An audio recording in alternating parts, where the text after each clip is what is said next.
can accept the loss, I'm hard-headed. There's a little bit of madness to my method. Many falling off that fine line that I'm treading. I risk anything to be great, and I'm not letting nobody rob me of my victory. Number one, that's what I'm meant to be. When by any means, only thing that makes sense to All right, here we go. It is episode 7 of the Red, White, and Crew podcast. And I almost slipped up and said the 50-50 podcast again, but thank you for being here. And we are here going to, as we preview our U.S. men's national team versus Australia match slated for tomorrow afternoon. But before we dive into anything, I want to tell you about our title sponsor and Goal Getter.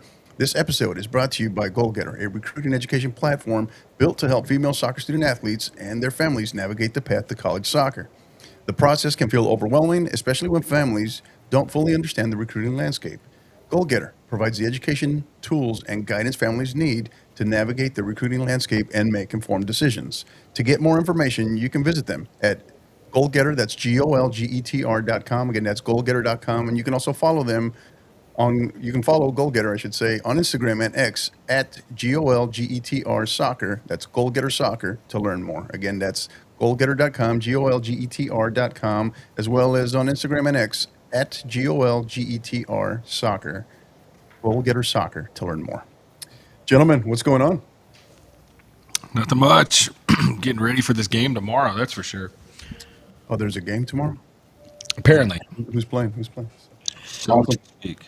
So thank you for being here. So thoughts on what we just witnessed. You guys got to witness it more as I was producing today's show. Thoughts on what you guys got to witness for this Czechia South Africa match. Still can't figure South Africa out. That's the big thing for me. I mean, I don't know. Are they really bad, or is it the way they play? They just make it very tough for teams to play against. I think Czechia started off to such a great start. They had a chance within the first 30 seconds where their forward actually missed the ball with his head and it hit him in the shoulder and rolled out of bounds. And then they scored maybe like 5 minutes later and looked like they were going to go on and score 3 or 4 goals against them, and then just kind of took their foot off the gas. And Tori Penso, I mean, for as much crap as I give her for being a terrible referee, she got the call right on the PK. And then South Africa gets the PK. They go on to tie it up. And then I think for the last part of the game, they looked like the team that was going to score. Yeah, I thought, I do think the referee actually had a pretty good game. I thought she did a good job, man. I was slightly shocked. Yeah.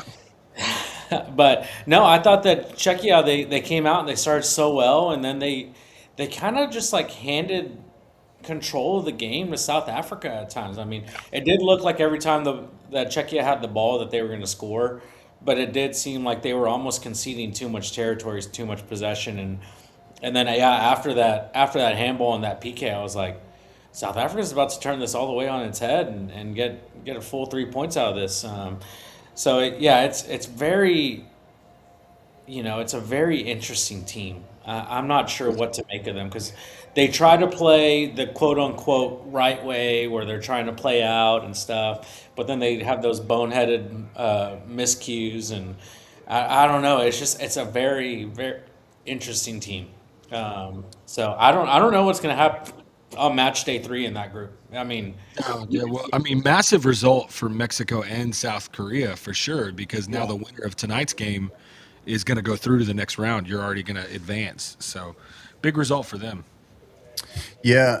And I think so what does this say, right? So you try to, this group is a perfect example of how styles make the matchups, but especially when we're trying to figure out South Africa. But who does this say more about coming out of their Mexico's result versus South Africa and South Korea's result versus Czechia? Who does this, between Mexico and South Africa, who does this tell us more about? Do we have any little leading up to their match tonight? I don't think it really tells us much. I mean, that first game was it was bizarre. Like, it did not feel like the first match of a World Cup, if I'm being honest. Like, it was almost emotionless. Like, South Africa was content almost to give Mexico the game. I don't know. It was very, very So I don't know that we can draw huge conclusions from this game and how this. I think tonight will tell us a lot. I think tonight will tell us a lot about It both of better. them. It better. You Yeah. know, and not even necessarily the result, but the way that the game is played. I think is going to tell us a lot about those two teams. So. Yeah. Yeah, no doubt, no doubt. So thank you for being here. If you're just joining us, this is episode 7 of the Red, White, and Crew podcast, our preview of tomorrow's match between the U.S. men's national team and Australia. But gentlemen, before I do that, I wanted to go ahead and pull up something here. So some data that we can see over the course of, now that we are officially through match day 1, every team, all 48 teams have played at least one match in groups A through L. So kind of overlooking our group standings through match day 1. Of course, we already, that would now reflect both Czechia and South Africa with 1 point apiece. South Africa getting a point. So, and then we have Bosnia and Switzerland that are just getting ready to kick off momentarily right now out of Group B. Thoughts when you look at this, because we're going to dive into more specifics in a minute, but just on the surface, just amongst the groups, anything kind of stand out to you guys? I think the teams that have won already can already feel pretty good about going through to the next round, even after one win. If you're looking at these third place points, 0-1-1, 0-0-1-1-1, 0-0-1-0. So I think that if you have 3 points, you pretty much have a foot and a half in the next round. Would be something that stands out to me a lot. Yeah, I agree. I think you're looking at what 6 teams right now are on 1 point in that third place spot. 7 if you include now Czechia and South Africa. So yeah, that's a good spot to be in with 3 points. Any surprises in those groups? I mean, I'm looking right now. Well, I guess for for me, every, I gotta highlight Group G. Look at Group G and Group H. You know, two groups with the likes of Belgium, right, Uruguay, and Spain, and Spain. Yeah. they're all sitting there with 1 point I across think the board. Group H for sure. I mean, obviously, I don't think anybody else other than me thought that Portugal was going to get out with 1 point in that game. In Group K. I had them getting grouped, but I mean I that's did too. See, we're it in the was same boat. it was an all-time hate watch for me yesterday. It was fantastic. I loved every second of it. They're gonna have their hands full. I think they're gonna have their hands full with Colombia. But yeah, Colombia. getting grouped. I don't see. But Not with the yeah, third place teams going on, but if this was 4 years ago and that was their first game, oh I'd yeah, be yeah, different story. Yeah, yeah. No, I mean, yeah, I think G and H tell us a lot. You know, it was interesting because in those Group H games, the first half of Uruguay and Saudi Arabia, it looked like Uruguay was terrible. I mean, they looked one of the worst South American powerhouse teams I've ever seen. And then they came out in the second half. What they had 20 shots to Saudi Arabia's 2 or 3 or something like right, that. right. I mean, they just came out possessed. So which Uruguay team are we going to get? You know, that game between them and Spain is going to decide that group, I think, because I think both of those teams are going to go on to beat the next two teams or the next team that they play.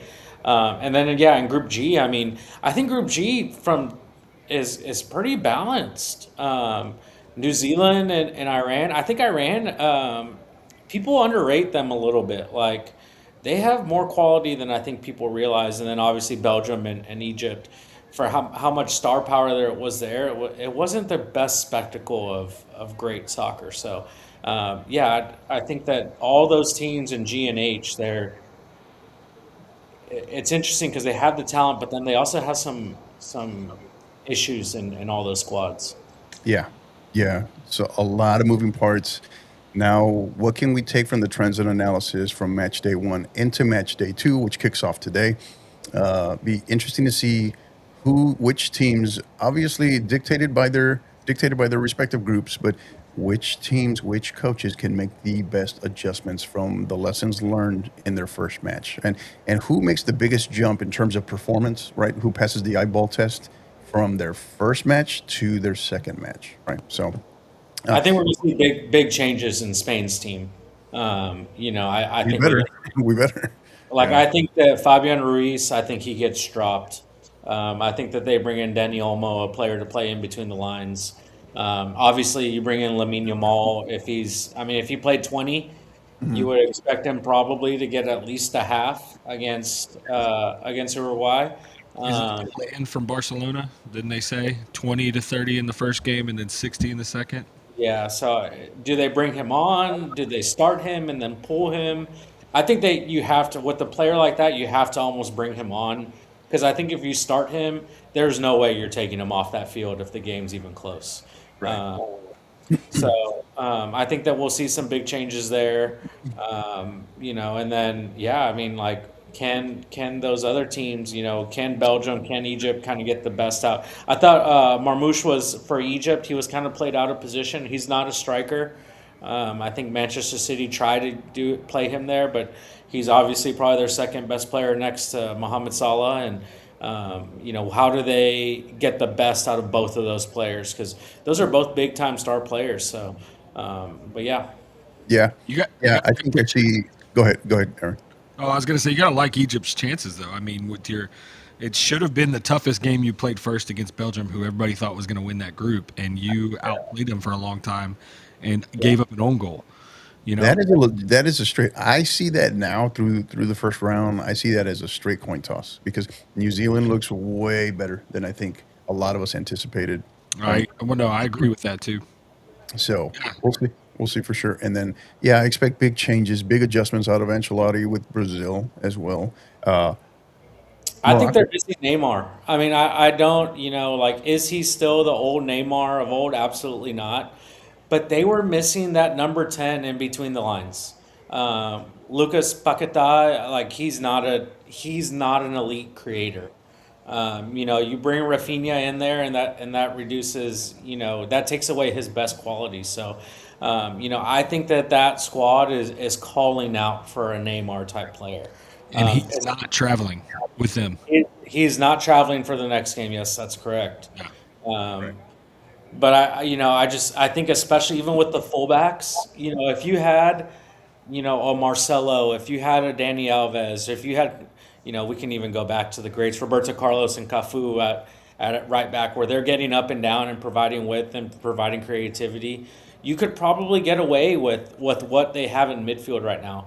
But you have two unspectacular outside backs. They're solid, but they're not going to give you a whole lot.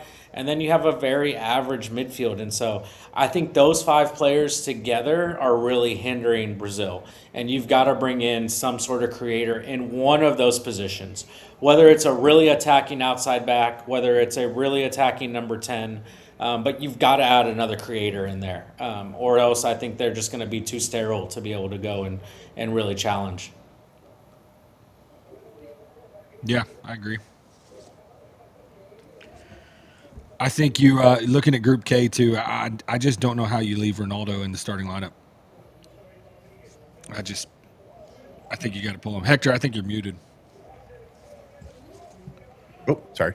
So I double tap the mute button there. Yeah, I think I look at one of the changes that I'm interested in seeing across the board is the CONMEBOL squads, right? Making their adjustments. Ecuador is right at the top of that list.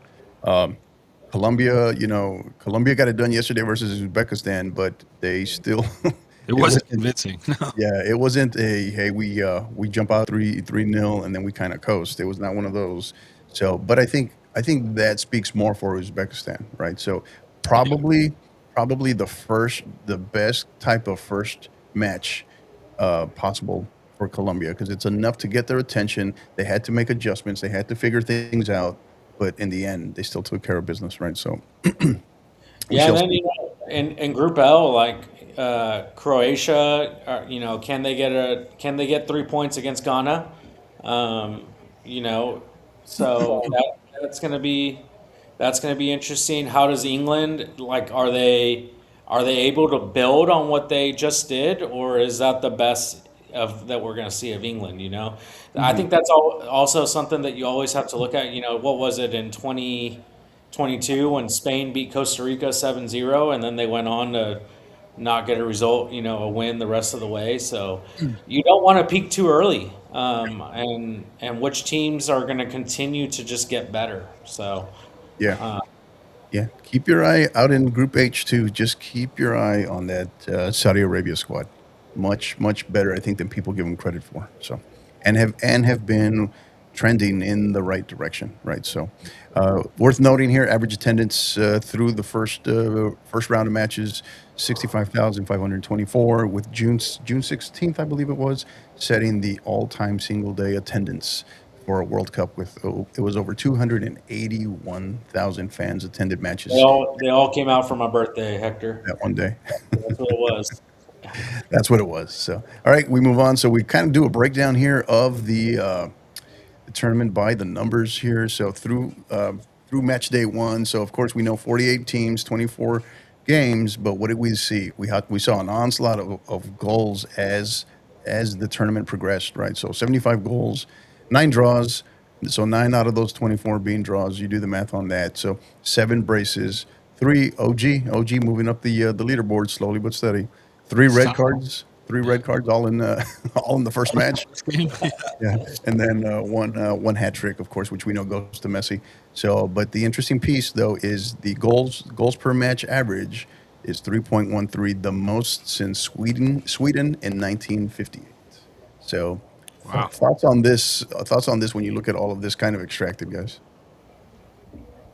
I mean, I think the goals per match average is the best one to look at. I think we're going to see, the raw numbers are we're definitely going to break a lot of records for this World Cup just because of the expanded format. But 3.13 goals a game, I mean, that's impressive, and it's not like, you take out the Curacao Germany game, there has not been a blowout. No, I would say that there's not been a whole lot of multi-goal games where you're seeing 3 and 4 goals. So that it's kind of crazy to see that it's that high.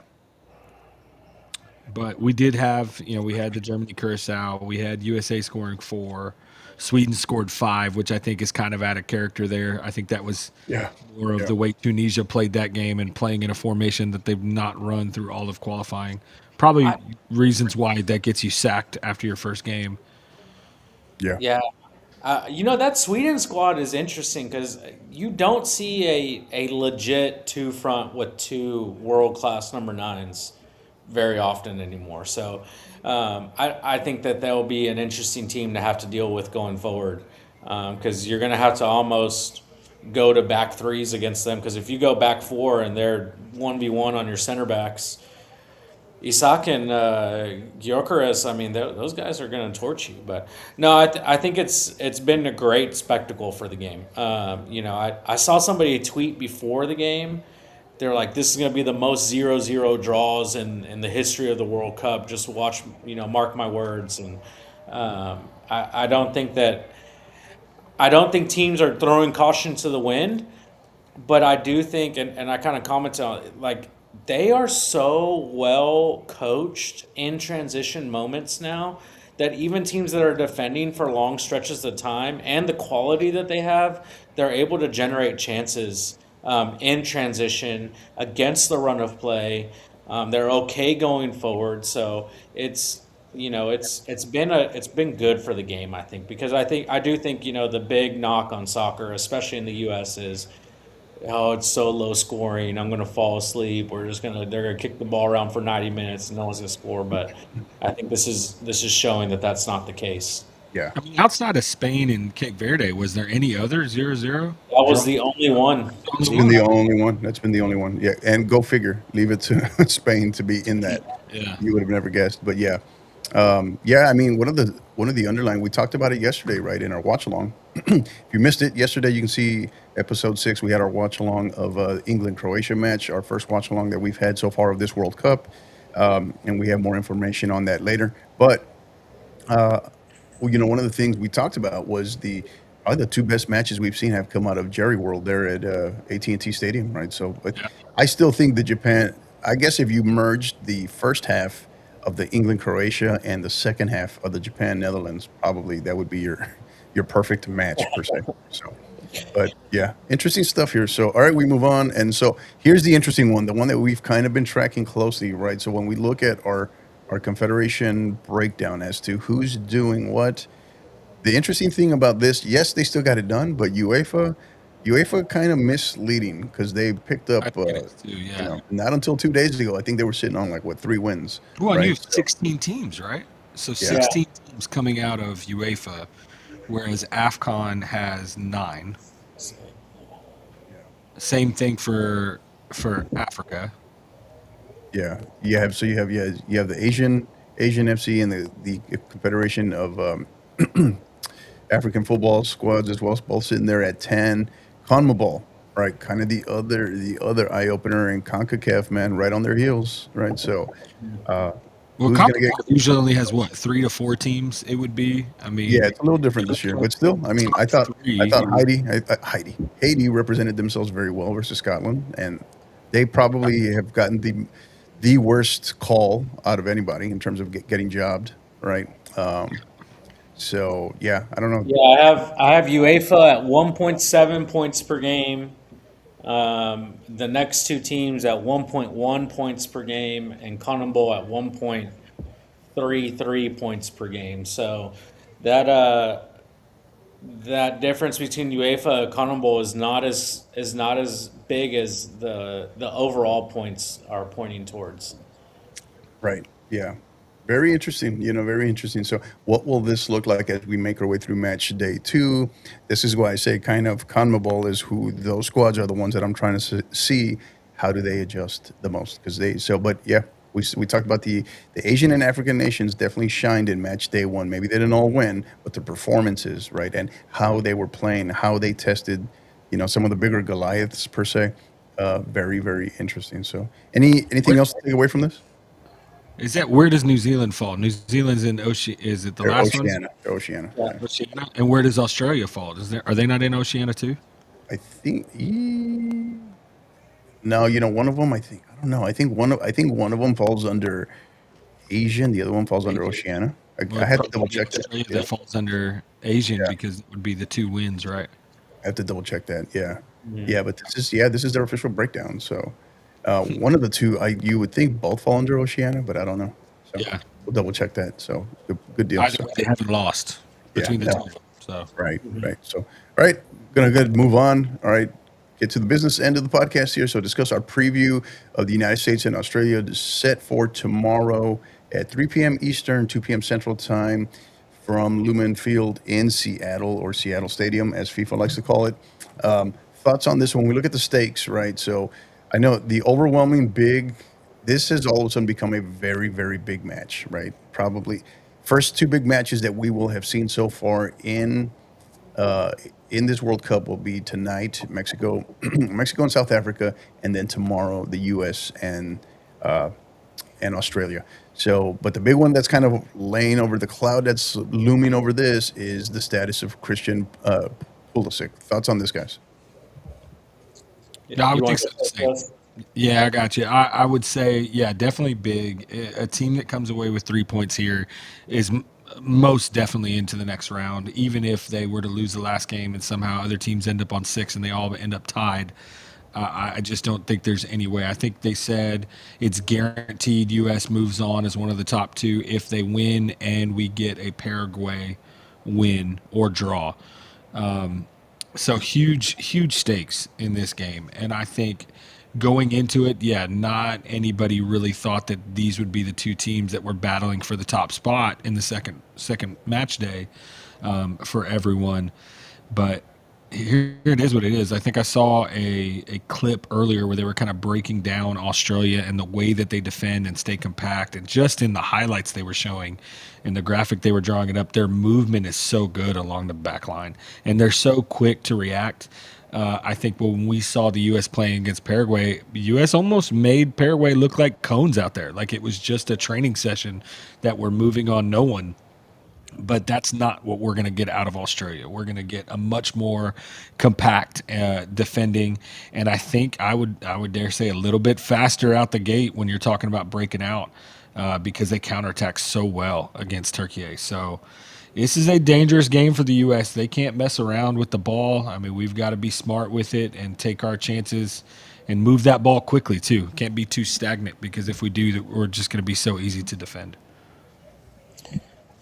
Yeah, I mean, so looking at, I was comparing the statistics from FIFA's match reports just to piggyback off of what Wes said about the way that Australia defends is going to be a different test than what Paraguay presented.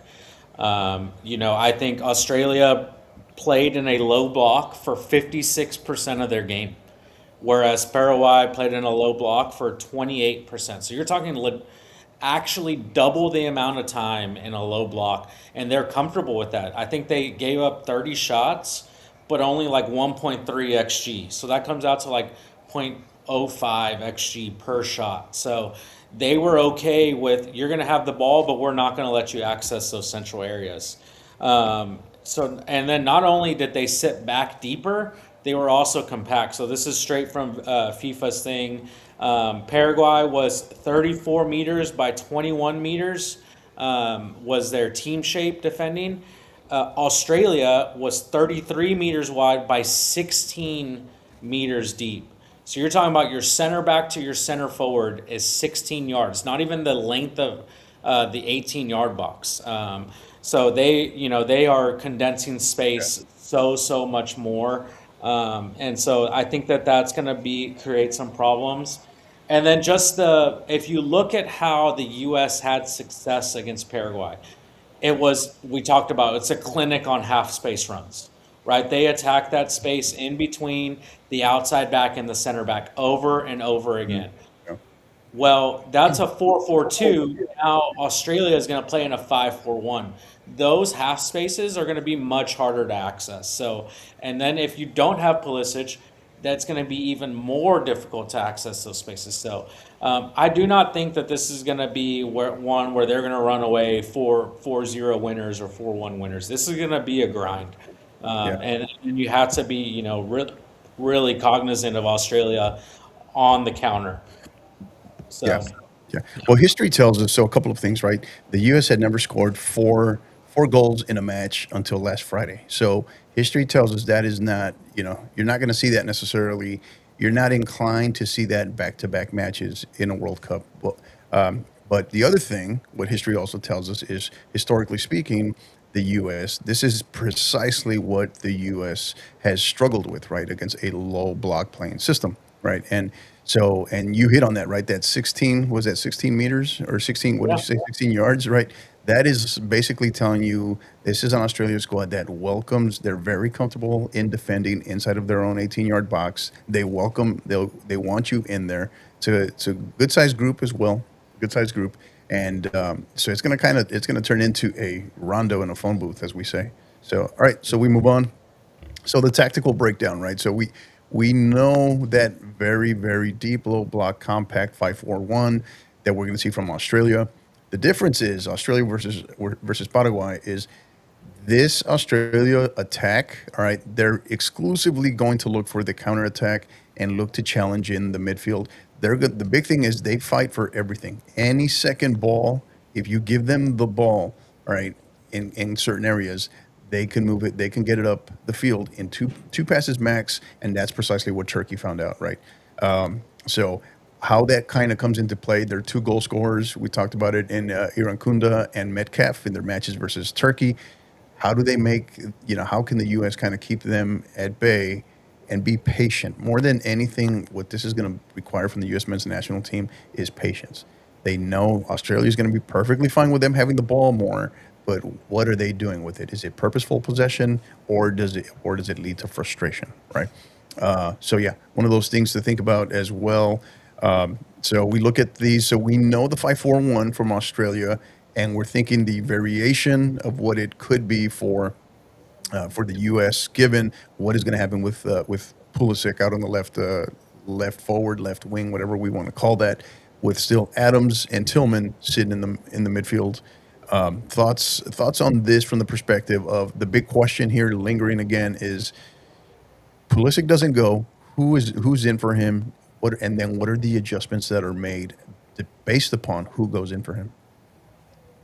Yeah, I think I hope Poach watched that Spain game, where he saw De La Fuente went with control. He went with Gavi on the left, left wing. So I hope that he does not make that same mistake with bringing in Berhalter for Pulisic if he's not able to go, because you're bringing in a controller against a team that needs a locksmith.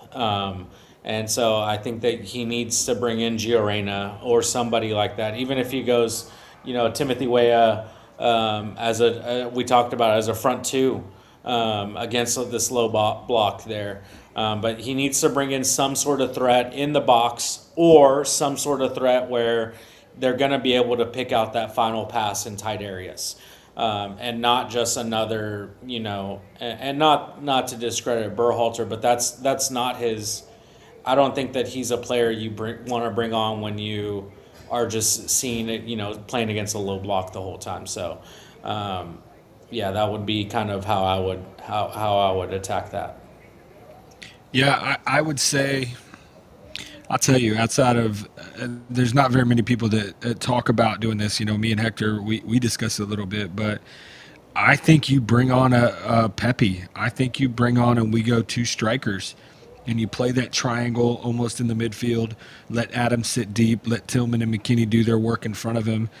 You're gonna have space on the outside for Robinson and Dest to get forward and attack the byline.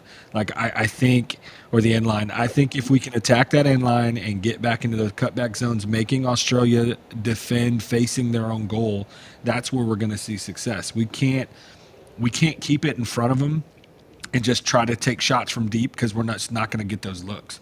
So I think if you bring in a Pepe to go up there alongside of Balagoon, you've now got two guys that can hold up the ball and play right in front of the 18 and into it and attack well when you've got Dest or Robinson that's going around the outside and getting to the end line.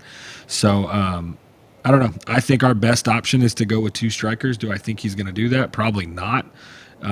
But I agree with you. I don't think Berhalter is the answer. If Pulisic can't go, I think it's got to be either Reyna or Weah in that spot. And from what I saw and the praise that we're getting, it would probably be Reyna off of what he did in the last game. But when you bring him in to start, he's a different type of player. I don't see him pressing with the same mentality that everyone else on the field does. Whenever I've seen him play, he's kind of more reserved and just kind of drifting around. And listen, I'm not saying he's not a good player. He's a fantastic player, but I just don't see that same kind of energy out of him. And we're gonna need to counter press when we lose the ball, because if we don't, like Hector said, two passes, they're out, and they're running at our back line. And if they're gonna run at Tim Ream, we're in trouble. We're going to have to provide cover for him because he's not going to be able to keep up with that front guy. Yeah. Yeah, I think Go that ahead. against Paraguay, we were able to play in like a 3-2-5, where both Robinson and Dest went around. Adams and Tillman kind of, protected the back three. But against a back five, you're going to have to get a sixth player forward. So now you're taking one player out of your rest defense structure. And can Tim Ream hold up? Can Tyler Adams not get booked early again? If he gets an early yellow card breaking up a counterattack, that is going to hurt the U.S. in transition moments, because you have to be able to. There's going to be a moment where he's going to have to pull somebody back. He's probably going to have to take a yellow card at some point, or somebody in that kind of back four, back five is going to have to take a yellow card in transition. And how well do you kind of hold up to those moments? If it's too early, if you are throwing too much early, then that's going to create problems. So, yeah, I mean, Tillman, McKinney, Dest, and Robinson, you're going to have to be careful that you don't get into a crossing game. I think that I read something, or I was looking at that the U.S. attempted 23 crosses against Paraguay, were successful in a lot of them. Turkey attempted 28 crosses, had zero luck. So this is a team that like I said, they're going to protect their goal, and you're going to have to really pull them out to really open up those central spaces to be able to create, clear cut chances. Can we take shots from distance? Set pieces. When we get a set piece, how effective are we on set pieces? So all of those things are going to be, or this is going to be, and I think Wes said it a little bit. This is going to be or maybe it was you, Hector, that this is a lesson in patience here, right? Are we patient enough? Yeah. Can we not? And we switched off for 1 second against Paraguay and they got a goal. If you do that early against Australia and you go down 1-0 early because you had that mental lapse in the beginning of the game, that is going to be a very long night for us. So just, making sure that we don't give up those transition moments. Right. And I think the relationship in and around Tim Ream, right, in Jedi Richards, and whether it be Tyler Adams or Tillman, and then whoever's sitting there with in place of Pulisic, if Pulisic doesn't go, is because Kunda can get up fast. He is lightning fast. He might very well be the fastest player on the field, right? So, gotta watch that, right? Because they will look for moments to try to isolate, and where they're going to try to go for that. And he does like to play their right side, which will be our left. So something to keep an eye on for sure. So all right, we move on. So highlighting some of the key matchups. I think that what's going to be pivotal here is because yes, they are in a low block, but that doesn't mean that they're not going to battle you. And from their midfield, they're not going to battle you for any loose ball, right? Any second ball. They're very good. I think that's where they got Turkey by surprise, right? And you mentioned the shots, right? You mentioned the shots from distance, Elias, but I think that was just it. What's misleading in the number in terms of Turkey? Yes, Turkey got 30 shots off. Australia was perfectly fine with that. Tons of them were all over the place. They were from far enough to where it didn't really bother Australia. And this is a team that is very good in the air. And when they look for their set pieces, they have a particular guy. They're tall. I forget his name. Their tallest guy, I think he's 6'6", 6'7". They try to target that far post, right? So that's something to keep an eye on as well. But I think what's going to be key in here is when we look at it, how this is going to be, I think, a dogfight, trying at times a battle of transition, right? Tyler Adams sitting on a yellow is like, how does he play? How does Poach use him in that process as well? And then how does Malik Tillman help him?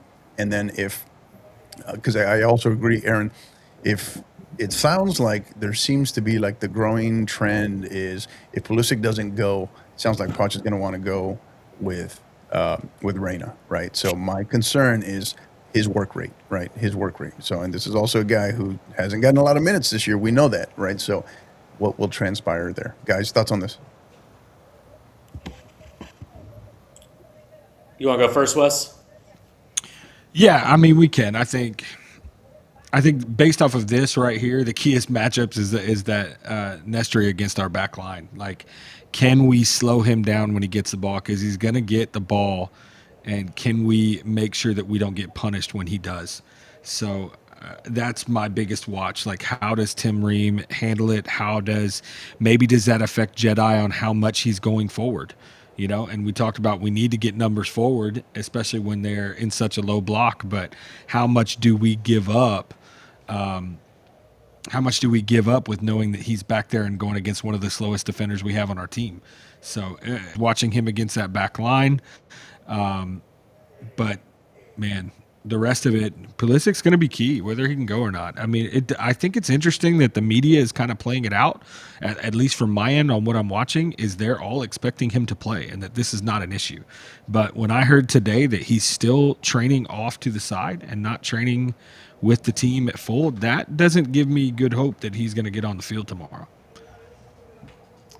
Yeah, I mean, I think that he is the key. I mean, he is the USA's, quote unquote locksmith, right? Like when you see and we kind of talked about it, the U.S. dominated Paraguay tactically. I mean, and they dominated them, 1v1 and things like that. But their game plan was superior to Paraguay's game plan. And that created clear-cut pictures for them where they were able to repeat it over and over and over again. This game is going to present a different matchup, and they're going to need somebody that can beat a player 1v1 consistently, that can draw two players in consistently, that can unbalance a defensive block consistently. Not saying that we don't have those players that in moments that can do that, But when you have Christian, you are able, you know that when the ball goes to him, you're going to get two or three players that are dragged out of position to deal with him. And so, that is going to be, if he can go, I feel really good about this. If he can't go, I think it's going to be a real test of just mental fortitude and the strength of the whole team, and can they create something almost out of nothing and just pure guts and glory like we want these USA teams to play. So and then do we see I think back to the Barcelona Real Madrid games. They would switch Araujo out to the right to deal with Vinny. Do we see something kind of like that from Poach, where if they are isolating Nestroy out on that right-hand side against Tim Ream, do we see him and Chris Richards flip? Do we see, what kind of adjustments do we make to deal with those transition moments? So it's going to be very, very key that Poach has different ideas to deal with different moments in this game, depending on how it goes. Because I do not think that you can go in and expect to play the same game that you did against Paraguay and expect to get the same result, because it's a different opponent and they're going to present completely different problems. I actually thought about that flip, but I thought about it from the perspective of Freeman, still keeping Richards in to cover, right? But maybe would he consider that with Freeman and Ream? But I think the sneaky matchup here, though,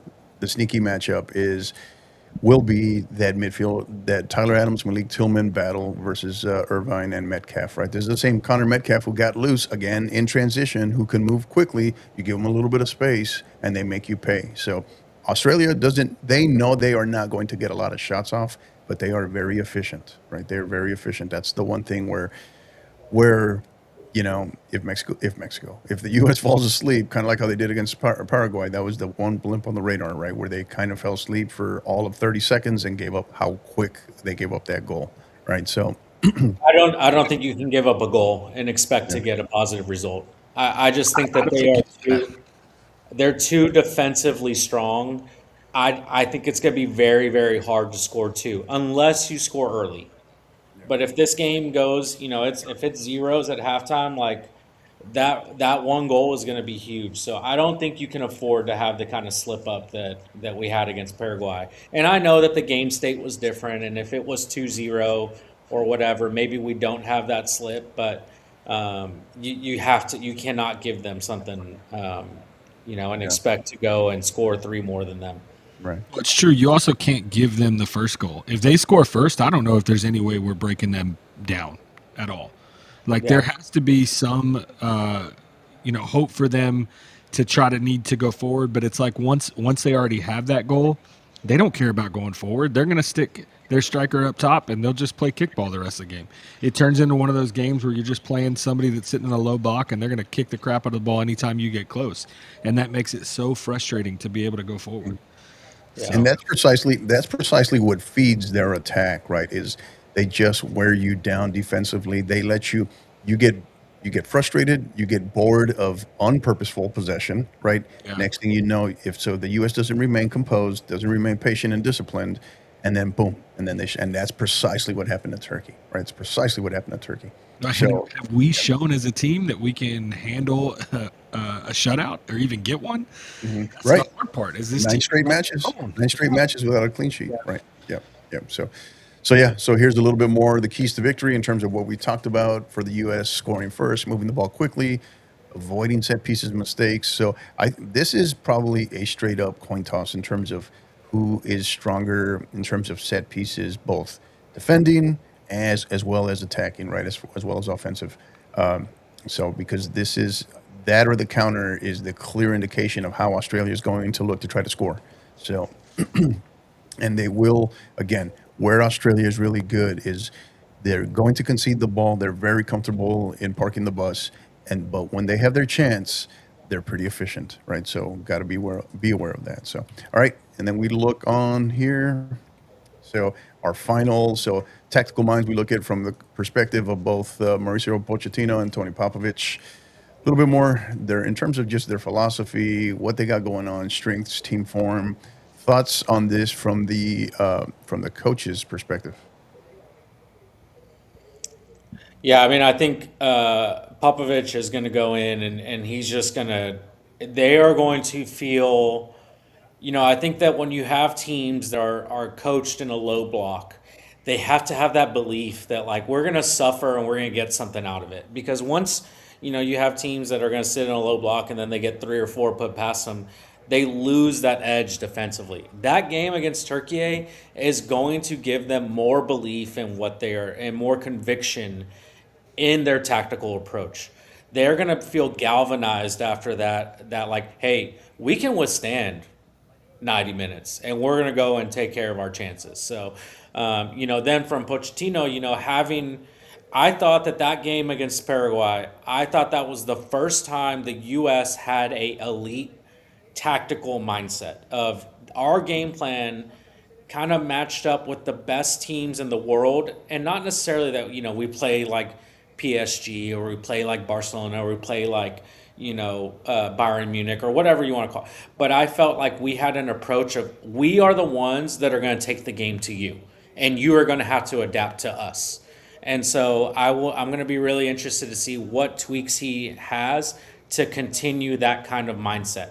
I do think that he's going to have a solution for what Australia is going to present, but they're going to have to execute it. So, I mean, I think, it's very much, it's a great tactical battle. I think both these coaches have their teams believing in what they're doing, which is just going to create a great game. Yeah. And if you haven't seen it already, keep in mind these were, I believe this was the one that was in Denver, if I'm not mistaken. Played back in October of last year, right? So, and the interesting piece behind it, right? So, through a couple of quotes going back to the draw, and then since the actual tournament has started, there's a little bit of bad blood kind of building in this one. So, I think emotions are going to be a factor. But I also I don't know, I kind of get the sense that I don't know. I kind of get the sense that Australia is just trying to manufacture some some fake hate to try to build a fake chip on their shoulder as well. So that's just me, but that's kind of trying to connect the dots here. That's my impression. So Wes, Well, I follow a guy on Twitter. He's a big Barcelona Twitter guy, but he's Australian, and he makes it seem like they're getting disrespected by the USA. And I think that is the feeling in the Australian media, is that they're being overlooked. They're not going to go out and they're just going to get rolled or whatever. So, sorry, I didn't mean to cut you off, Wes. I was just adding that little. No, you're good. I think that sentiment is probably what the casual soccer fan is looking at, because the casual soccer fan is just going to go ahead and look at that result from October. They're going to look at their other results against other teams, and I think they're the ones that are out there saying, "Oh, this is going to be an easy game." I think all of us who know the game of soccer well know that that's not the story, and I think the team itself knows that's not the case. And I'll tell you, with Pochettino, this is probably the first time ever that I have been super confident in our manager that he's going to make the right decisions and put a good game plan together.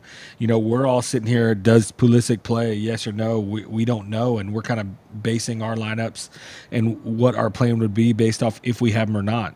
Pochettino already knows if he has him or not. It's just he likes to play things close to the chest, and he's not going to let anybody else know that. So I think for that alone, like, he's got a plan. He knows what he's doing. I think we will be very organized in what we do. It's going to come down to those, tiny mistakes in the game. Do we give up the ball too easily in a bad spot that they can counterattack us? Or do we hold on to it well? Can we attack around the outside? Because you're not going to be able to go through them with their five back that they're sitting. You're going to have to get around behind from the outside and make them turn and face their own goal. If we can get crosses in that, where they're facing their own goal instead of where they're just back to goal and can pick out headers and clear things, we're not going to have success with that. But crosses that come from maybe on the ground from that cutback zone or different areas, that's where we're going to cause them trouble. And if we can do that, and we've got the dynamic players that can on the outside and can take people on with Dest, and even if you bring a Weah or a Reyna on if Pulisic can't go. So it will be exciting to see. yeah, I think we're in store for a great match either way. So again, that is tomorrow, Friday, June 19th. 3 p.m. Eastern or 2 p.m. Central Time for those of you listening in the greater Texas area or anywhere, obviously in the Central Time Zone. And that's what a noon kickoff, I think, right? Local time there in Seattle, right at Lumen Yeah, Field, it'll be new. Seattle Yeah. Stadium. All right. So final thoughts, prediction time, official scoreline. What do you guys think? So Wes, we'll start with you. I would say prediction is going to be a 2-1 USA victory. I'm very hopeful in that. I could see this thing going as a draw. But I think if we can score early, this is going to be the key factor. Can we score early and kind of get them out of what they want to do? The longer that they're able to sit in and defend and play that deep role, the more confidence it's going to build in them as well. So, and then we can handle the emotions. This is going to be one of those games where the crowd is going to be in it. I think if you thought Los Angeles was crazy in the way they brought it, Seattle's going to take it up another notch because they're just, as much as I despise the Sounders and don't like playing there as an FC Dallas fan, they bring it. And I think it's going to be very loud, and it's going to be a pro-U.S. crowd that is going to spur them on and not let them get complacent in the game. So I think crowd, 12th man is going to be a big factor in this as well. I want to see what a World Cup crowd sounds like in that stadium, which historically speaking is known for the acoustics, right? So, Yeah. what does a pro U.S. crowd sound like in that stadium? So, Okay, Elias? we're talking real fast, Elias, before you go. You're talking about a stadium that brought you when Marshawn Lynch went on that long run that almost registered as an The earthquake. earthquake. Earthquake. Can you imagine what happens when we score a goal? The pop that's going to come out of that stadium. So, yeah, it's the exciting part for me, too. Yeah. Yeah, I think that was actually a point I was going to bring up is can we give the crowd really something to get fired up about early? I do think that while, the tournament has, um, These guys. man, you've got a super fan here, Wes. I I've mean, got, Yeah, you do. I've got a lot. Yeah, you do. I still think that there's a lot of interest in the game now because of the World Cup, but I do think that USA fans are still a little impatient in terms of scoring. So if this goes, this is not and not to, talk crap about our fan base or anything. It's just the reality of it. If this was in Europe, and they're playing well, the European fans would keep urging their team on. But if it's scoreless after 60 minutes, do you get some disinterest from the typical casual US fan, right? And does that affect the atmosphere? So I think an early goal is huge because it's going to keep the crowd in it and really, really in it. Not just like kind of in it, not just there, but like super in the game. And I think an early goal is really important for them to continue to build on that momentum. But no, I have the U.S. 2-0, 2-1. 2-0. We scored two goals. I think we score early. I think that they know what's at stake. I think we win the group tomorrow. I think that there's a draw in the other game, and I think that we win the group, and we're ready to freaking party like, it's 1776 here in a little bit. So Yeah. I mean, it would be awesome to see, right? It would be awesome to see, but I think I see. My prediction is 2-1, but is this barring unless they score early, right? Is this going to do? I don't know if this is a match where we're going to see 3 goals come out of, right? Or us scoring multiple goals on this Australia squad, right? They're playing with confidence. They're playing with confidence.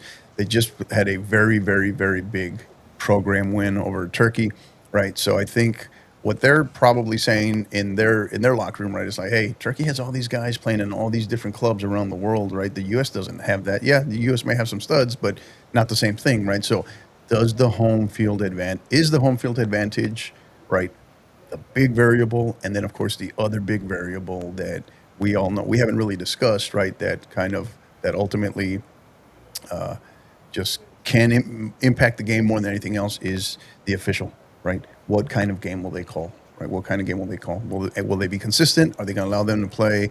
Is there going to be any fluidity to that game, or is it going to be constant whistle, right?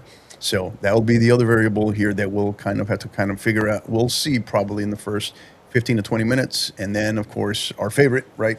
the hydration break adjustments, right? What do we see coming out of those, right? So interesting. All I Go got ahead. to tell is Australia is like the great Mike Tyson said. Everyone's got a plan until they get punched in the mouth, right? So let's go punch them in the freaking mouth and then see how their 5-4-1 low block handles that. So Yeah. Two That game teams in that are very familiar. Two teams that are very familiar with each They other. know each other. That game in October was very physical, and there was some challenges that probably should have deserved red cards in that game. With it being just a friendly, I think they kind of gave some yellows away, but there were some nasty challenges that happened in that game on the Australia side towards the U.S. And you saw a couple fights break out, and we know this U.S. team is spunky, man. They're not going to be pushed around. So who Yeah. is the official for tomorrow? I got to look it up. I have not seen. I don't know. Is FIFA posting it on their site? When are they released? Because it kind of gradually stumbles its way out for typically 24 hours out. yeah, it's usually a Heyman question. He usually finds those pretty quickly. Typically about 24 hours out, which we are, by the way, about 24 hours out. So yeah, that will be interesting, right? That'll be the other interesting piece. But I will say this: I think Australia is in store for a different result if they allow this dynamic attack of the U.S. men's national team. If they're perfectly okay with letting us get 30 shots off, I think it's going to be a different result from Turkey. I think very different. They But haven't released the referee yet. no post, No. nothing. Okay. But this is the other piece too when we talk about the patience, right, of the low block and breaking down the low block this is where I can see Poch wanting to go with Reyna, right, with Gio, because he's that type of like dynamic player that can unlock a defense like that. So now, but the concern is getting back, right? The concern is the recovery piece, right? If and when you have to drop in and help the midfield, right? The recovery, the press, the work rate, that's the concern. So I don't know. Does Tim Weah become the one that kind of makes more sense to start and then get in Gio as your first super sub? So I don't know. It's all predicated upon what happens with Christian Pulisic. So I don't think that you necessarily need like you're more focused on the transition moments of your wing backs. I think are going to be really huge. Something that we didn't really talk about was Serginho Dest in transition. I think that that's a weakness of his. Anthony Robinson, he's going to get up. He's obviously athletic enough to get back, but are they able, especially if Australia's center forward is able to pull wide into those right hand spaces? How do we deal with that? I think we see Reyna tomorrow, just because I don't know that in a game like this I'm really worried about his transition qualities, just because right. I don't think he's really going to be the one dealing with the transition moments. I think it's going to be the players behind him that are dealing with it more so than he is. So, my prediction is we see Reyna in that spot. Yeah, that's what it's sounding like. You connect enough of the dots together, but we'll see. We'll see. I think we'll know more probably in the next 12 hours, right? So, but all right, that is going to do it for episode 7, our match day 2 preview of the U.S. men's national team versus Australia. Again, thank you all for joining us. Again, don't forget, like, rate, subscribe. You can find us on you can find us both on Twitter as well as on X at Red White Crew Pod. You can also find us on Twitter X, Twix as we call it, for the 50/50 podcast, since the Red White and Crew podcast is part of the 50/50 podcast network. So get in there, like, rate, subscribe, go on there. You can find us on YouTube, all right? You can find us on YouTube and go ahead and like, rate, subscribe, everything. You'll hit our live notification buttons there. So yeah, there you go. We'll talk about that, Parker. We'll see. We'll make some side bets on whether or not that happens, because we are doing a live watch along tomorrow, right, Hector? Yep, last piece. So don't forget, join us tomorrow. Tomorrow we will be coming to you live sometime after 1:45 for tomorrow's 2 p.m. Central Time kickoff between, again, the United States and Australia. Join us. Lots of fun, as we had our first one yesterday. Lots of good information. Very fluid, even though, and we'll try to sync up as best as we can. But looks like Bosnia, Herzegovina, and Switzerland are tied 0-0 at the half. Right?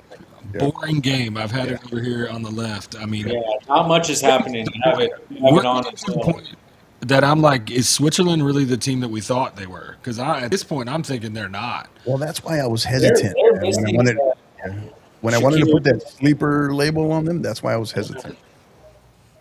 But I don't. But that's what Bosnia does, though, right? That's what Bosnia does. So I don't know. Speaking of which, I mean, that could be just another blueprint for our match tomorrow, right? It's just very tough teams to break down. Patience more than anything. You know, the U.S. has the weapons. You know, the U.S. has coaches. The coach with the philosophy, but patience, right? Patience, right? I think that's going to be so more than anything else. So, all Yeah, right, and that is going. Go ahead, Elias. Sorry. I think that this is, and we kind of talked about it against, Paraguay. Like, this is another test in the U.S. Are they really ready to join the big boys?